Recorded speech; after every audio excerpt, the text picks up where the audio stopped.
Graça e paz, amém? Está feliz de estar aqui nessa noite?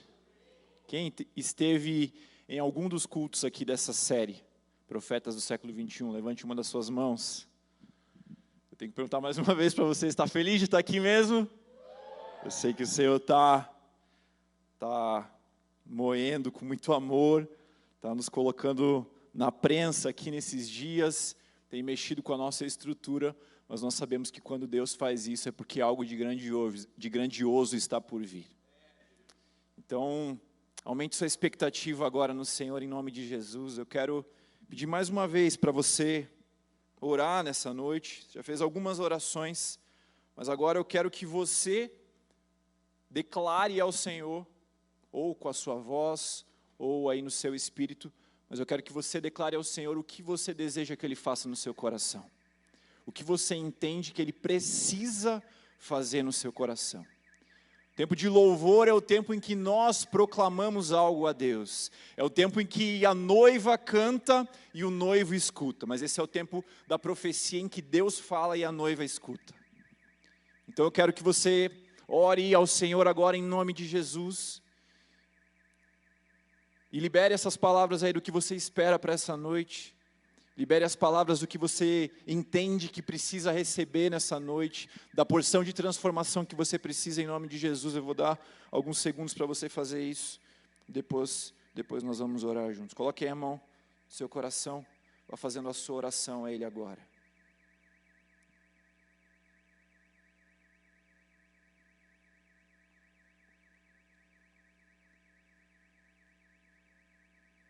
Pai, em nome de Jesus. Os nossos corações estão aqui diante da Tua palavra, Deus, crendo, Pai, que é noite mais uma vez de transformação, Pai.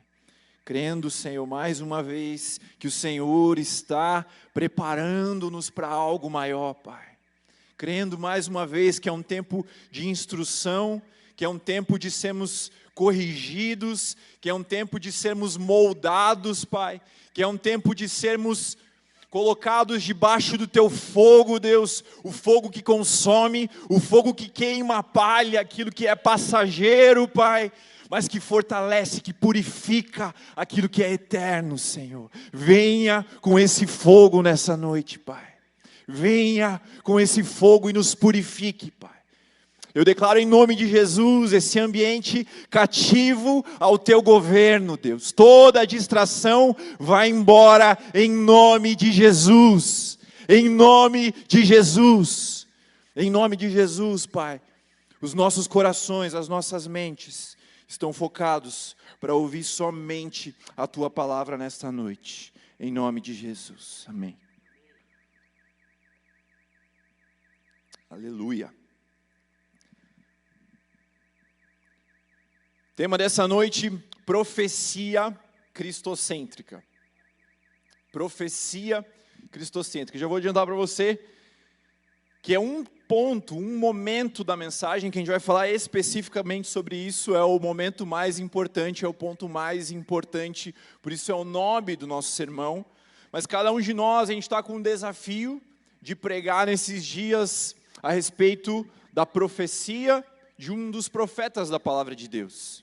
Então não é uma EBD, como você já ouviu aqui, não é um estudo bíblico nos moldes da teologia bíblica, de entender o que é aquele livro, quem escreveu, quando escreveu, não é isso, é diferente do que você viu talvez lá no Afiando a Espada, quando a gente teve o nosso momento para ter o estudo bíblico sobre os evangelhos. Esse tempo não tem a ver com isso, esse tempo tem a ver com a gente tentando entender a profecia, a mensagem que esses profetas carregavam e tentando entender como isso se conecta com a nossa realidade nesses dias. Tentando aplicar como isso se conecta com a nossa realidade. Então, nessa noite, a gente vai passear aqui por alguns trechos da palavra de Deus no livro de Isaías. Já pode deixar sua Bíblia aberta em Isaías, no capítulo 6. Vai ser bem o comecinho, quase uma introdução, não vai ser o centro da nossa mensagem. A gente vai falar um pouquinho sobre essa passagem, que é sim tão conhecida de nós, mas que eu creio que a gente negligencia alguns pontos importantes dela. Mas antes da gente falar sobre isso, eu quero que você entenda que o livro do profeta Isaías, no que diz respeito à profecia mesmo, é um dos livros mais completos, talvez o livro escrito por um profeta mais completo. Quando a gente avalia o ministério profético de Isaías. Por quê? Você já entendeu aqui também, alguns sábados atrás, de que existem dois tipos de profecia, aquela profecia que tem a ver com uma adivinhação ou com prever algo que vai acontecer no futuro, e aquela profecia que tem a ver com proclamar uma verdade da palavra de Deus, sobre quem Deus é, sobre o que Deus quer fazer nesses dias, fundamentados nas Escrituras. Mas o profeta Isaías, ele flui em diversos tipos de profecia diferentes. Ele nos encanta, porque ele toca vários níveis diferentes na sua profecia. Desses dois níveis que nós falamos, mas falando sobre temas muito completos. Então, vou trazer alguns exemplos para você. Ele faz tanto as predições, quanto as proclamações, como nós já aprendemos aqui, que são os dois sentidos possíveis. Ele fala palavras tanto a Judá no reino do sul, a Israel no reino do norte, e a outras nações ao redor. O pastor Jeff pregou sobre Joel aqui na semana passada, cuja profecia era para uma outra nação, uma nação estrangeira. Você vai passar aqui por livros, por profetas que pregaram para o povo de Deus, ou que pregaram para o reino de Israel. Isaías, ele prega para Judá, para Israel, para Babilônia, para o Egito, para a Etiópia e outros países também. Ele prega a profecia de Isaías, ela tem a ver com dois momentos diferentes. Ela é dedicada a dois momentos diferentes da história do povo de Israel. Ela fala tanto para os dias que vieram depois do reinado do rei Uzias, mas ela também, um trecho do livro de Isaías, ele é destinado àqueles que estão lá no exílio. Ou seja, o profeta foi usado por Deus para profetizar em dois momentos diferentes da história daquele povo que estava ali naquele contexto. Ele faz profecias messiânicas, ele apresenta o Cristo, ele faz profecias escatológicas, ele fala sobre o fim dos tempos, e ele fala também, por exemplo, sobre o derramado Espírito Santo. Então, é um livro riquíssimo, a gente poderia fazer uma série sobre a profecia de Isaías, fazer várias mensagens sobre a profecia de Isaías, e ainda assim teríamos muito conteúdo, mas como eu já te adiantei, selecionei alguns trechos aqui para aquilo que eu entendo que o Senhor tem para nós nessa noite. O primeiro deles, como eu também já adiantei, está lá em Isaías, no capítulo 6. Isaías, no capítulo 6, a gente, provavelmente a maioria aqui de nós já ouvimos, já lemos esse texto. Talvez muitos aqui conheçam como texto que fala sobre a visão do trono de Deus. Outros vão conhecer como o chamado de Isaías. Eu creio que tem um detalhe super importante, além desses outros dois, que nos ensina algo super importante aqui.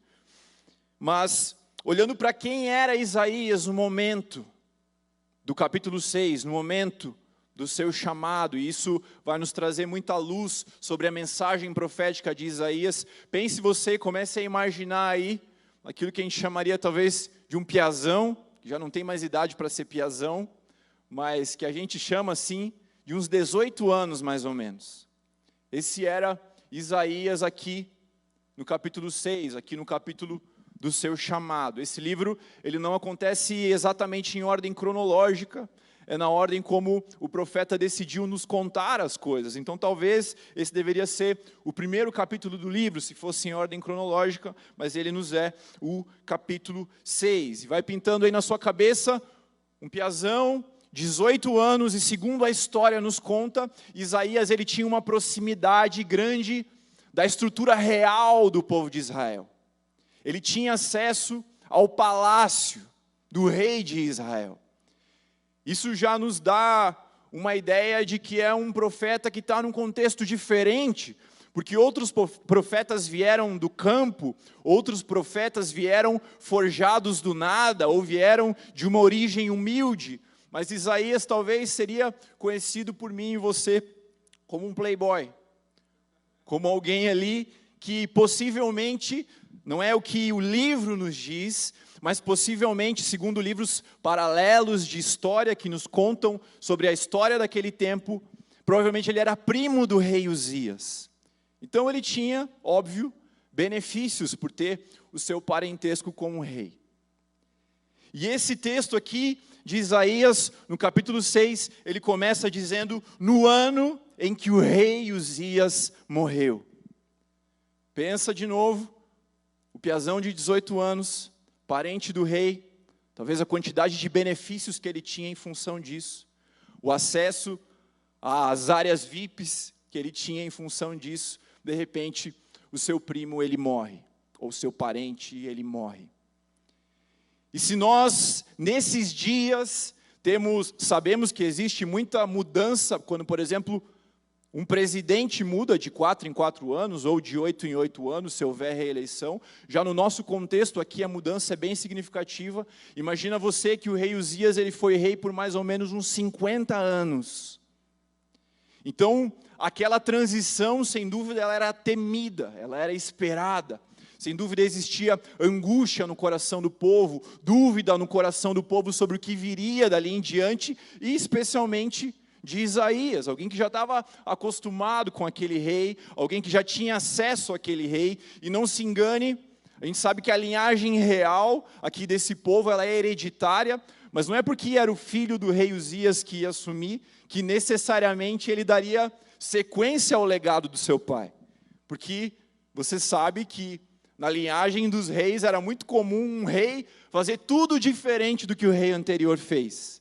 É por isso que alguns reis se desviavam, e depois vinham outros reis, os seus filhos, e se voltavam ao Senhor. E depois vinham os filhos dos seus filhos e se desviavam dos seus caminhos. Então, não era óbvio que viria dali em diante. Então, a gente tem talvez um Isaías inseguro, um Isaías em dúvida, um Isaías angustiado. Aquele em quem ele poderia se apegar tinha morrido, e aí vem sim, Isaías capítulo 6, no ano em que o rei Uzias morreu, eu vi o Senhor assentado num trono, alto e exaltado, e a aba da sua veste enchia o templo, e acima dele estavam serafins, e cada um deles tinha 6 asas, com 2 cobriam o rosto, com 2 cobriam os pés, e com 2 voavam. E proclamavam uns aos outros, santo, santo, santo é o Senhor dos exércitos, a terra inteira está cheia da sua glória. O que você faria se você tivesse acesso a essa visão? Para e pensa um momento aí.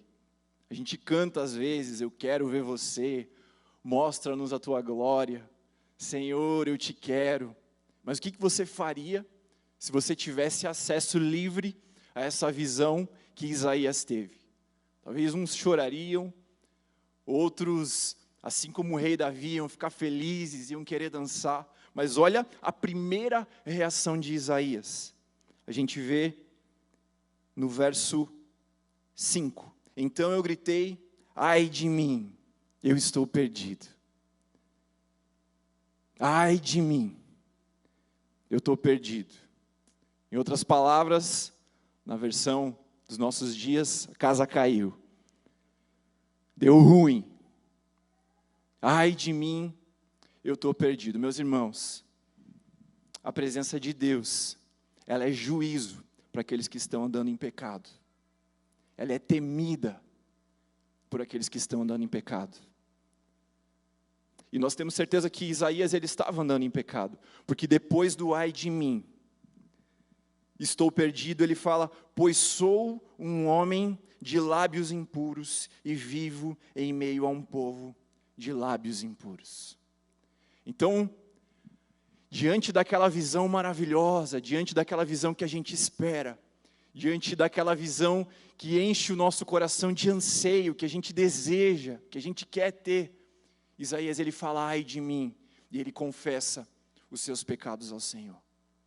Ai de mim porque eu sou um boca suja, ai de mim porque eu sou alguém de lábios impuros, ai de mim porque eu estou no meio de um povo de lábios impuros. Senhor, misericórdia da minha vida. Então, diante da visão do trono de Deus, diante da visão de Deus assentado no mais alto e sublime trono. E ali nós cremos que Deus estava lembrando para Isaías: ei, Isaías, não é Uzias quem governa, sou eu quem governa. Eu não deixei o controle, eu continuo no trono. Mas diante daquela visão, a primeira reação de Isaías é o arrependimento e a confissão de pecados.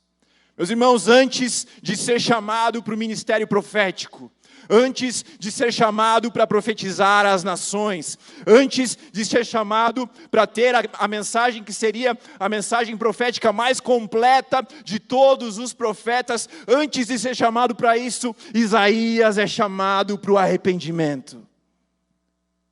E isso me lembra uma coisa: a mensagem do profeta, ela não se amolda ao profeta. É o profeta que se amolda à mensagem de Deus. É o profeta que se amolda ao Deus da mensagem. A mensagem ela não é negociada, a mensagem ela não é mudada, a mensagem ela não é diminuída. Nós somos transformados para podermos pregar essa mensagem na grandeza, na altitude que ela tem. Aleluia, aleluia. A profecia é maior do que o profeta. É isso o que esse texto nos mostra em primeiro lugar. Como o pastor Daniel pregou aqui algumas semanas atrás, não é de qualquer jeito. Não é qualquer oferta que Deus aceita. Não é de qualquer jeito que Deus aceita, não é. O primeiro chamado dele, e o meu e o seu primeiro chamado, eu creio que é isso que Deus tem feito nesses dias, é para esse lugar que Deus tem nos levado nesses dias, é o chamado para o arrependimento verdadeiro. É o chamado para a confissão de pecados. Mas o que nós vemos aqui não é um Deus apático, não é um Deus alheio àquele clamor, não é um Deus alheio àquele pedido de perdão, na mesma medida em que Isaías confessa, ele fala: eu sou um homem de lábios impuros. Nós vemos que um dos serafins, ele voou, trazendo uma brasa viva que havia ali, e com ela tocou a minha boca, dizendo: veja, isto tocou os seus lábios, por isso a sua culpa será removida e o seu pecado será perdoado. Talvez você não precise de uma experiência como essa para ter certeza que o seu pecado foi perdoado. Nós temos um Jesus que foi anunciado por Isaías. Nós temos um Jesus que foi proclamado por Isaías 600 anos antes, 700 anos antes da sua vinda, que nos dá acesso a esse perdão, que nos dá acesso ao Pai, que nos dá acesso à transformação, que nos dá acesso à restauração, que nos dá acesso ao novo nascimento, está disponível a mim e a você. É por isso que a nossa responsabilidade ela é muito maior do que a responsabilidade de Isaías. Porque nós não precisamos esperar uma experiência sobrenatural como essa, uma experiência mística como essa, para termos a convicção de que os nossos pecados foram perdoados, ou até mesmo para pedirmos o perdão pelos nossos pecados. Nós temos acesso a Deus como Pai. Aleluia. E é esse Deus que quer ouvir a sua confissão sincera. Ele quer ouvir o seu clamor de arrependimento. É esse Deus que quer transformar as suas atitudes para que você e eu, para que estejamos preparados para pregar a mensagem que não se diminui por nós. Não podemos inverter a ordem das coisas, meus irmãos. Que desastre é quando as coisas têm a sua ordem invertida.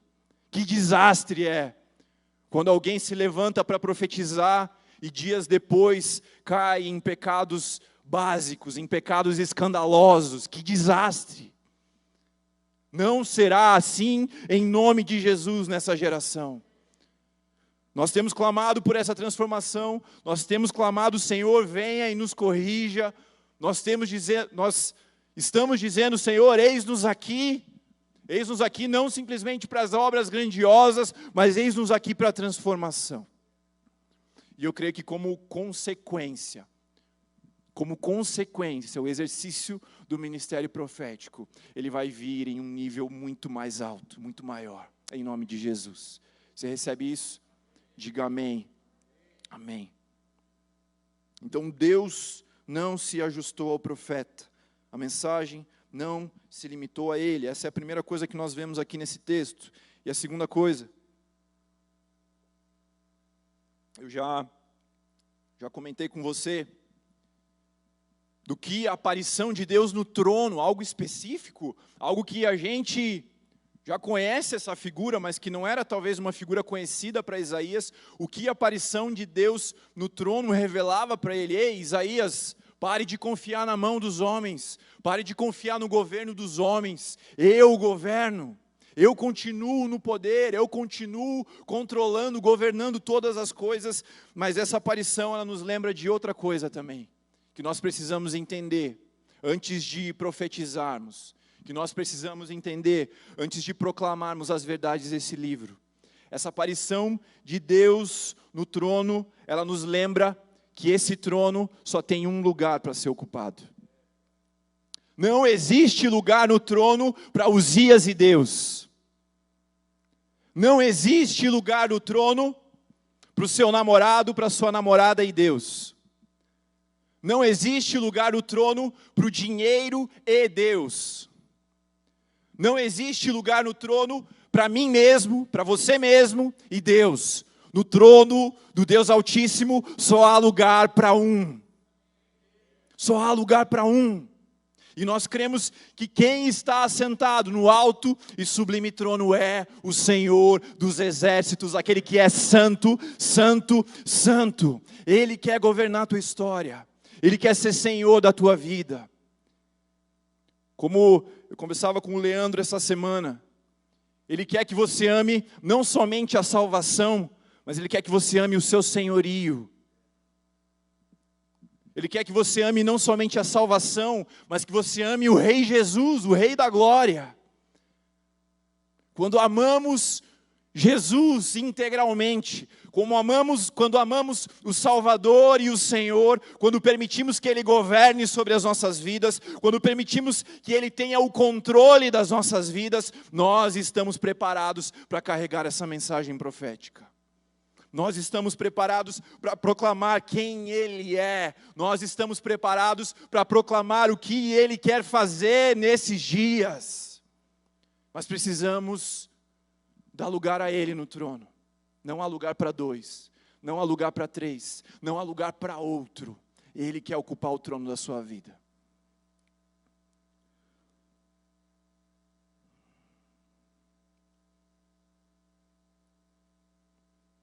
Então, lembrando, nesse primeiro trecho, a profecia é maior do que o profeta.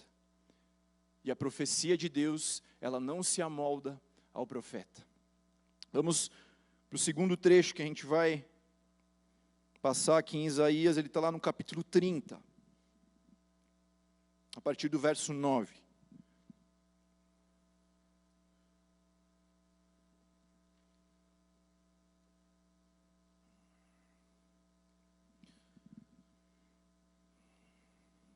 Isaías 30, a partir do verso 9.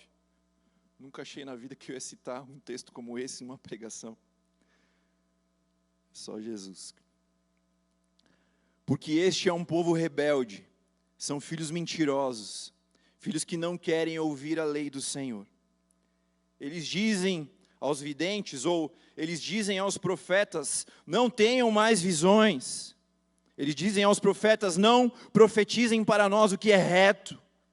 Digam-nos coisas agradáveis. Profetizem ilusões, desviem-se do caminho, afastem-se da vereda, não nos falem mais a respeito do Santo de Israel.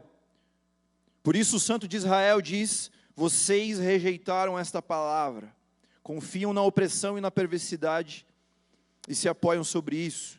Verso 13, portanto esta maldade será para vocês como uma brecha num muro alto, que formando uma barriga, está prestes a cair, e cuja queda vem de repente num momento. Quero que você foque comigo no verso 10. Olha o clamor das pessoas daquele tempo, diante das visões e diante das profecias. De novo, verso 10. Eles diziam aos videntes: não tenham mais visões. E aos profetas: não profetizem para nós o que é reto. Digam-nos coisas agradáveis. Profetizem ilusões. O segundo ponto dessa noite, ou a segunda coisa que a gente aprende com a mensagem profética de Isaías, é que a profecia, ela não é definida pela estética. Ou a profecia, ela não é definida pelo seu conteúdo. O que nós vemos aqui, e está muito claro, é um povo rejeitando a profecia de Deus, porque era uma profecia dura contra o povo. Nós temos um povo rejeitando os profetas e a sua mensagem, não porque eles tinham se desviado, não porque eles haviam pecado, não porque eles estavam longe de Deus, mas porque a mensagem, porque aquilo que estava do lado de fora, porque a estética da mensagem era dura, era feia, era desafiadora. E por isso, aqueles profetas foram rejeitados nesse tempo. E nós lemos o que Deus declara a respeito do povo, como consequência de estar rejeitando aquela profecia, no final. O que o Senhor declara é que essa maldade será para vocês como um muro alto, que formando uma barriga está prestes a cair, e cuja queda vem de repente e num momento. Então, meus irmãos, é muito comum nos nossos dias, é muito comum, e essa é uma mensagem que me pegou mesmo.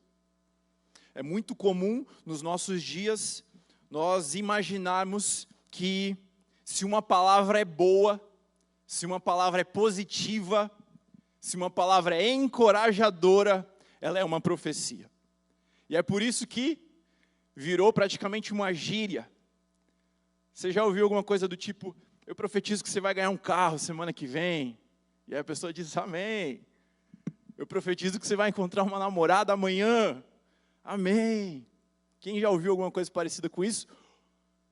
Levante sua mão. Quem já falou alguma coisa parecida com isso? Eu. E você também. Você que não levantou, eu sei que você falou também. Então, eu profetizo virou uma gíria, substituindo eu desejo. Eu desejo que você encontre uma namorada. Eu desejo que você ganhe um carro. Eu torço para que você ganhe um carro. Eu oro para que você ganhe um carro. Mas a gente transformou isso em eu profetizo. Só que existe um perigo muito sutil e muito grande quando nós fazemos essa inversão. O que a gente deveria associar quando a gente ouve, ou quando a gente fala, eu profetizo, a partir daqui Deus está falando. O que a gente deveria associar, ou o que significa dizer eu profetizo esta mensagem é uma mensagem de Deus para você. Então, quando nós, de certa forma, banalizamos essa expressão, a gente começa a confundir o que de fato é profecia e o que não é. E nós precisamos entender que o que define uma profecia não é a estética. O que define a profecia não é o conteúdo da mensagem. O que define se é profecia ou não, não é se a mensagem é boa, se ela é positiva, se ela é agradável. O que define se é profecia ou não é a origem da palavra. É a origem que define se é profecia ou não. Se veio de Deus, é profecia. Se não veio de Deus, chame de oração, chame de desejo, chame de torcida, chame do que quiser, mas não vamos mais chamar de profecia o que não é profecia, meus irmãos. Com amor, com temor eu falo isso para você. Olha o risco que isso traz. Quando a gente começa a confundir o que é profecia, quando a gente ouve uma palavra de Deus que foge do estereótipo da profecia que a gente conhece, quando a gente ouve uma palavra que vem de Deus e que não é positiva, e que não é bonitinha, e que dói, e que é dura, nós corremos o risco de rejeitar achando que não é de Deus. Deus mandando dizer, cara, você não vai ganhar o carro semana que vem. Você está louco, está amarrado em nome de Jesus. Ainda fala em nome de Jesus. mas pode ser Deus. É óbvio que eu estou brincando aqui, mas é exatamente essa a essência. A gente confunde, a gente corre o risco de rejeitar o que vem de Deus e de achar que aquilo que Deus nunca falou veio de Deus. A gente corre o risco de achar que aquilo que Deus nunca diria veio de Deus. E aí existe uma passagem lá em Provérbios 29:18, onde não há profecia, um povo se corrompe. E meus irmãos, eu creio que onde há um entendimento errado sobre profecia, o povo se corrompe ainda mais. Ainda mais. Então, como fazer? Como agir? Né? 90% das pessoas aqui fazem isso. E eu também fazia. O que a gente faz então? Vou te dar um exemplo. Você vai visitar uma pessoa no hospital. E você quer muito que ela seja curada. Amanhã. O que a gente fala às vezes? Eu profetizo que você será curado amanhã. Se não foi Deus que mandou eu e você a gente dizer isso, e se você quer ser profeta naquele ambiente, proclame verdades da palavra de Deus sobre aquela pessoa, sobre aquela circunstância e sobre quem Deus é. E diga: eu oro para que você saia amanhã em nome de Jesus, eu creio que você vai sair. Eu imponho as minhas mãos aqui como a palavra de Deus diz, e eu oro, seja curado em nome de Jesus. E como que a gente profetiza num ambiente como esse? Você chega lá e dizer: meu irmão, Deus continua governando. Deus, Ele sabe quantos cabelos você tem na tua cabeça. Deus, Ele sabe quantas lágrimas você já chorou aqui nesse hospital. Deus, Ele continua sendo Deus. Ele está aqui, você nunca esteve sozinho. Você não precisa ouvir uma voz para falar isso já está escrito aqui, é palavra de Deus, é profecia também. Você pode dizer um amém? É profecia.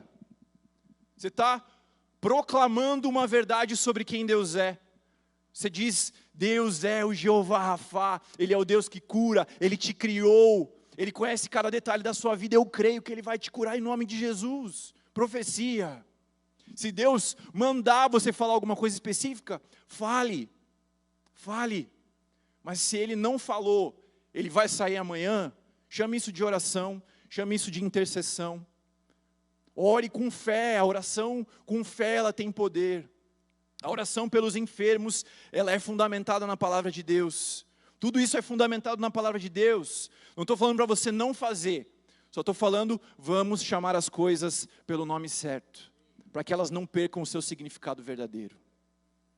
Vamos chamar as coisas do que elas realmente são, para a gente não banalizar o que é Deus abrindo a boca para falar com o seu povo. Para a gente não banalizar o que é palavra de Deus. Quem está comigo, diga amém. E aí, como a gente age quando alguém fala isso? Eu já falei, eu peço perdão para você. Não lembro quando eu falei de púlpito, mas eu tenho certeza que eu já falei. E quando a gente age, haja com amor, com graça, com paciência. Entenda que essa mensagem é, em primeiro lugar, para mim e para você. Em primeiro lugar, ela tem a ver com o que o Senhor está fazendo aqui no nosso tempo, nos levando a discernir de uma forma diferente o que é a profecia, nos levando a discernir de uma forma diferente qual é o nosso papel como profetas, nos levando a entender de forma mais profunda como profetizarmos em ambientes. Essa palavra é para nós. E aí, se você ouvir alguém falando dessa forma, haja com misericórdia, entenda o que essa pessoa está querendo dizer. Se for uma pessoa do teu círculo de influência, com amor, explique. Não se envolva em polêmica, não se envolva em discussão por causa disso. Não estou aqui dando uma chave para você virar um chatão. Eu estou dando uma chave para o Senhor ajustar algo em mim e em você. Você pode dizer amém? A gente está junto nessa, em nome de Jesus. Eu creio profundamente que é uma palavra de Deus, um discernimento de Deus para nós nesse tempo. Então, quando declaramos a profecia, é a mesma coisa que dizemos, Deus está dizendo que. Revelação específica ou a revelação da palavra, Ame o Deus da palavra e não rejeite a palavra, mesmo que ela seja dura. E aí, para fechar esse trecho aqui, abra comigo lá em Isaías, no capítulo 26, nos versos 8 e 9. Aqui voltando, né? A gente está no ponto 2, que a gente está falando que o que define a profecia não é a estética. O que define a profecia não é o conteúdo, não é a cara de bonitinha, não é a cara de mensagem legal, não é isso que determina se veio de Deus ou não. Agora olha o que o profeta Isaías, olha como ele ora a Deus. Aqui também não é ele profetizando, é a oração do profeta Isaías. Olha que constrangedor para mim e para você. Também, através dos teus juízos, Senhor, te esperamos. Só essa frase aqui, dá vontade de baixar a cabeça e chorar. Através dos teus juízos, nós te esperamos. Nós te ansiamos através dos teus juízos. Olha o anseio por quem Deus é. O amor por quem Deus é. Não o amor por um atributo de Deus. Não o amor pela graça. Não o amor pelo amor de Deus, mas o amor pelo Deus, que também é justiça. Vamos lá. Também através dos teus juízos, Senhor, te esperamos. No teu nome e na tua memória está o desejo da nossa alma. Com minha alma suspiro de noite e de dia, e com o meu espírito dentro de mim, eu te busco ansiosamente. Porque quando os teus juízos reinam na terra, os moradores do mundo aprendem a justiça. Olha a oração do profeta Isaías. Quando os teus juízos reinam na terra, os moradores da terra aprendem o que é a justiça. O amor à justiça de Deus. O amor ao juízo de Deus. Meu Deus, eu creio que o Senhor está nos levando nesses dias a amarmos de fato o nosso Pai pelo que Ele é. A amarmos o nosso Deus em todos os seus atributos. A não termos dificuldade de ouvir uma palavra, de ouvir uma mensagem sobre o juízo de Deus, sobre a ira de Deus, sobre a justiça de Deus, porque amamos o Deus em todos os seus atributos. Eu creio que Deus está nos levando para esse lugar nesses dias. E quando eu olho para a profecia de Isaías, como ela me constrange, porque ela é tomada por esses temas, mas ao mesmo tempo ela é encharcada de esperança. É uma loucura você ler esse livro, porque é uma mistura de juízo, de ira, de sentença, de justiça, com amor, com esperança, com alegria, com renovo.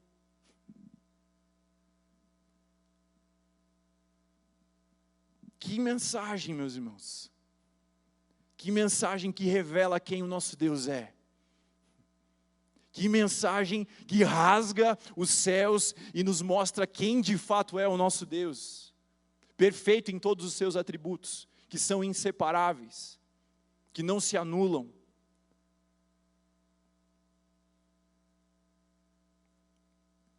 E é por isso, eu creio que, movidos por esse desejo de trazer uma mensagem de esperança, às vezes a gente fala o que não deveria falar.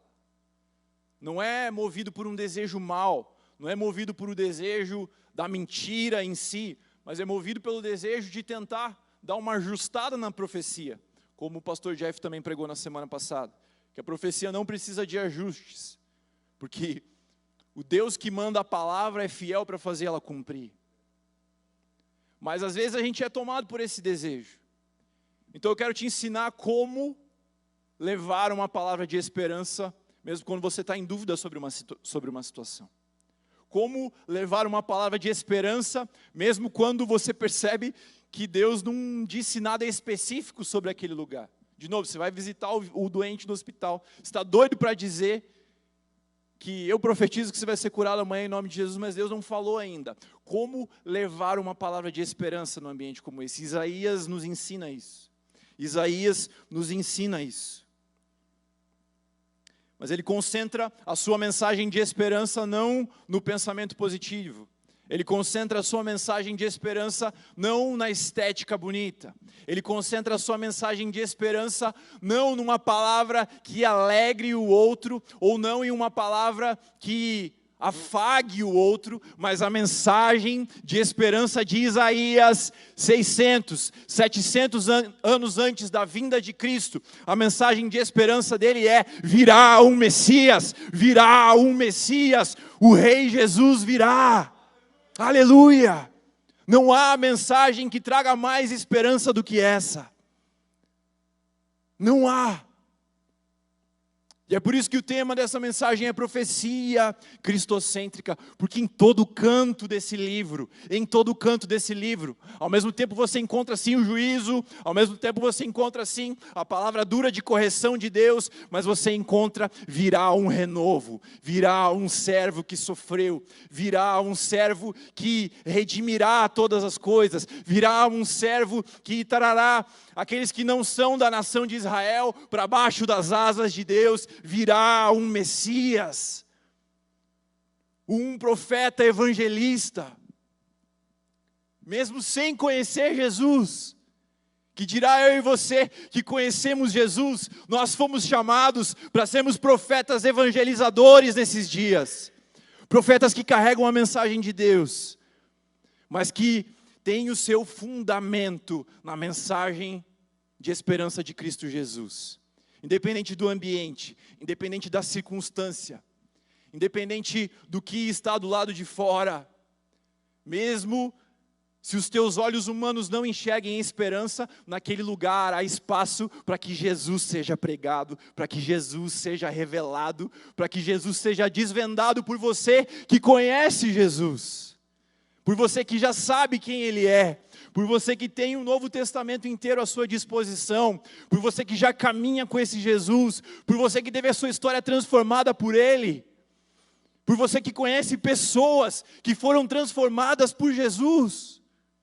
Nós fomos chamados para carregarmos uma mensagem profética, sim, que revela quem Deus é, que revela o que Ele quer fazer nesses dias, mas que revela: há um Cristo que nos leva até o Pai, há um Cristo que perdoa os nossos pecados, há um Cristo que tirou o fardo das nossas costas, há um Cristo que em breve voltará. Aleluia! Aleluia! Nós fomos chamados para trazermos a esperança, não afagando, não dizendo algo que amenize a situação, não dizendo algo que simplesmente a gente gostaria que acontecesse, mas trazendo a mensagem de esperança, pregando o evangelho da verdade, que é o poder de Deus para a salvação daquele que nele crê. Banda, pode subir.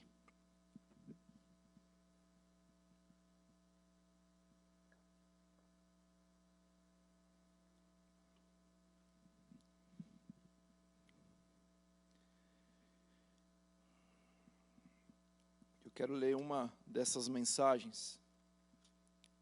Te convido a fazer isso também. Eu tinha grifado já em uma das minhas leituras, até numa leitura que eu fiz aqui no iPad, eu tinha grifado passagens do livro de Isaías. Eu costumo grifar passagens que falam sobre o Messias, que falam sobre Jesus. E fiz uma pesquisa aqui na internet para tentar entender mais ou menos quantas profecias sobre Jesus, sobre quem Ele é, sobre o seu nascimento, sobre o seu ministério, sobre a sua morte, sobre a sua glorificação. Quantas dessas profecias eu poderia encontrar no livro de Isaías? E procurando por cima, assim, sem muito esforço, juntando o que eu encontrei na internet, com algumas coisas que eu fui complementando, se achei fácil, umas 15, 20 profecias sobre Jesus, 700 anos antes de Jesus botar o pé nessa terra. E uma delas, que está lá em Isaías no capítulo 9, eu quero ler com você esse trecho. De novo, se você voltar, você vai ver passagens sobre ira, sobre juízo. Se você for adiante, você vai encontrar passagens sobre ira, sobre juízo, sobre justiça, sobre pena. E no meio de tudo isso, contudo, não haverá mais escuridão para os que estavam aflitos. No passado, ele humilhou a terra de Zebulon, de Naftali, mas no futuro honrará a Galileia dos gentios, o caminho do mar, junto ao Jordão. E o povo que caminhava em trevas viu uma grande luz. Sobre os que viviam na terra, da sombra da morte, raiou uma grande luz. Fizeste crescer a nação, aumentaste a sua alegria. Eles se alegraram diante de ti, como os que regozijam na colheita, como os que exultam quando dividem os bens tomados na batalha. Pois tu destruíste o jugo que os oprimia, a canga que estava sobre os seus ombros, e a vara de castigo do seu opressor, como no dia da derrota de Midian.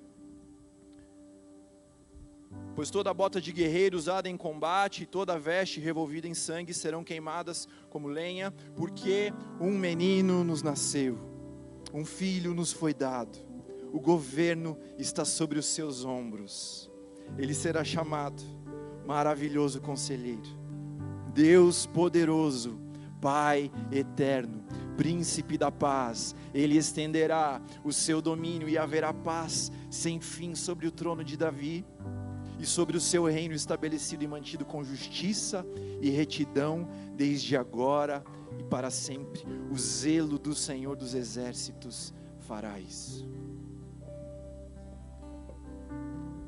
A profecia não precisa de ajustes.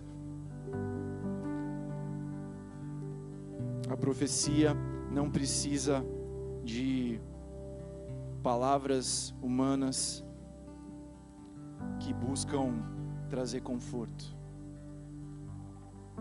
A profecia ela é suficiente para nos trazer a paz, para nos trazer a esperança, para nos trazer um olhar para o amanhã com um coração cheio de alegria, independente das circunstâncias. A profecia é suficiente para tirar o fardo das nossas costas. A profecia é suficiente para nos fazer enxergar que existe um novo caminhar, que existe um novo futuro. Ela é suficiente quando nós carregamos Jesus naquilo que profetizamos. Essa foi a escolha, ou essa foi a direção que o profeta Isaías recebeu. E eu creio que é assim que Deus espera que você e eu, que nós sejamos profetas nesses dias. Profetas que revelam Jesus, profetas que conhecem Jesus e que mostram para as pessoas o caminho até Ele. Deus, nós dizemos sim para a Tua palavra, Pai. Nós dizemos não para a palavra que nasce no nosso coração. Nós reconhecemos que a Tua palavra é suficiente, Pai. Ela é suficiente. A Tua palavra é o que nos alimenta. A Tua palavra é o que sacia a nossa sede, Pai. Por isso nós pedimos perdão ao Senhor pelos dias em que tentamos ajustar a Tua palavra, pelos dias em que tentamos amenizar a Tua palavra, pelos dias em que tentamos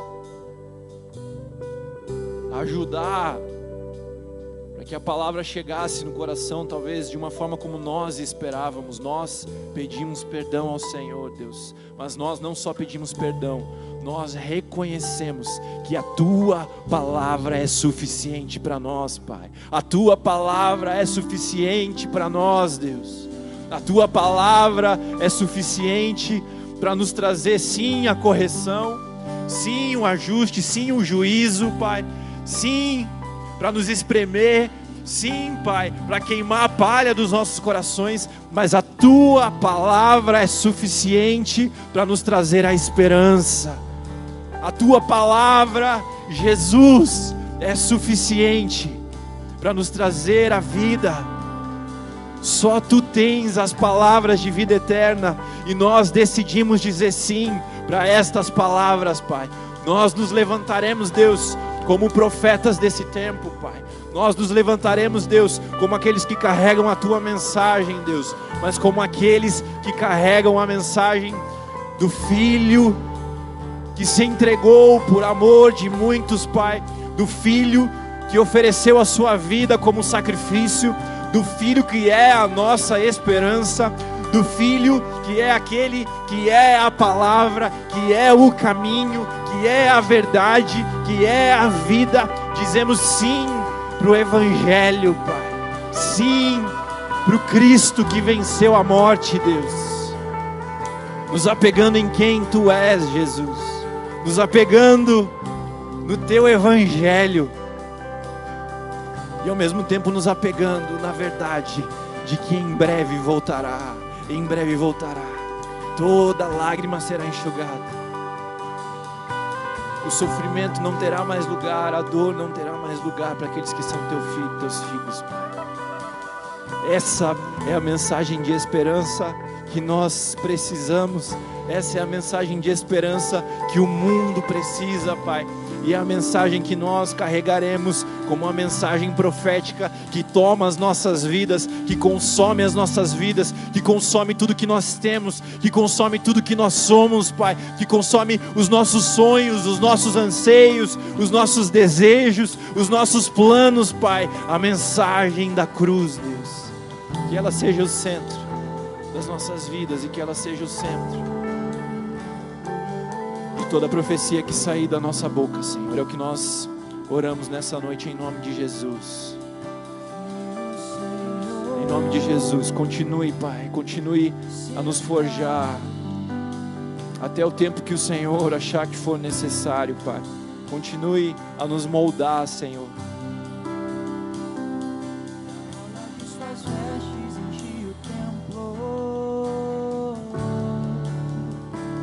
Em nome de Jesus, nós reconhecemos, Pai, que essa profecia é muito maior do que nós, Deus. Que céus e terra passarão, mas as Tuas palavras, elas jamais passarão, Pai. Em nome de Jesus.